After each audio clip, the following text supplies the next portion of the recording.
La rencontre qui m'a le plus marqué, c'est celle du sélacanthe. Gombessa, le nom tribal du sélacanthe. Cet animal, il faut imaginer, c'est un poisson, mais un poisson d'une autre époque. Un poisson qui aujourd'hui n'a aucun équivalent.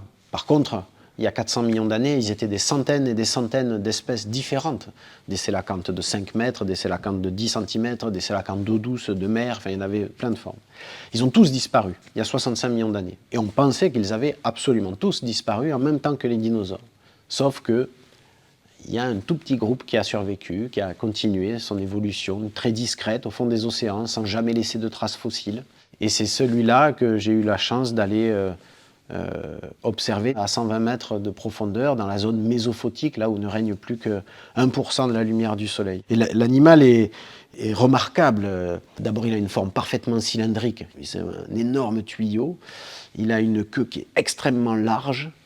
Il a surtout ses nageoires envoûtantes, des nageoires pédonculées, c'est-à-dire des nageoires qui sont au bout d'un petit membre, d'un petit bras. Imaginer plonger avec un tel animal, ça tenait un peu de l'utopie, du fantasme, parce qu'on ne savait pas où.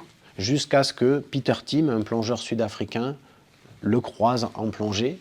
Ça se passe en Afrique du Sud, près de la frontière du Mozambique. Et mes camarades et moi, on va attendre 10 ans de plus quand même pour se sentir vraiment prêt à de telles conditions. Et le souvenir que j'ai, c'est que je le vois bien avant d'arriver, quoi. Parce que, en fait, il a un organe qui amplifie la lumière dans l'œil. Et donc, la moindre source de lumière, même de loin, même qui semble ne pas éclairer, fait briller ses yeux.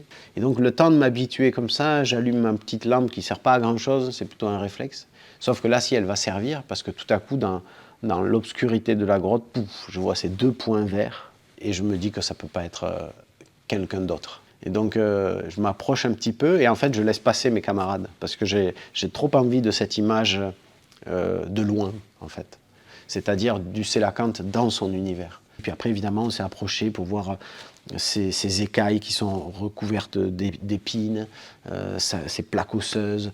Enfin voilà, c'est un animal remarquable, inoubliable et qui a marqué la suite de nos aventures parce que c'était pas une fin en soi d'avoir rencontré le sélacanthe, c'était le début d'autres explorations, toujours dans cet étage. Finalement, il a été l'ambassadeur de cette zone mésophotique où il y a tant à découvrir.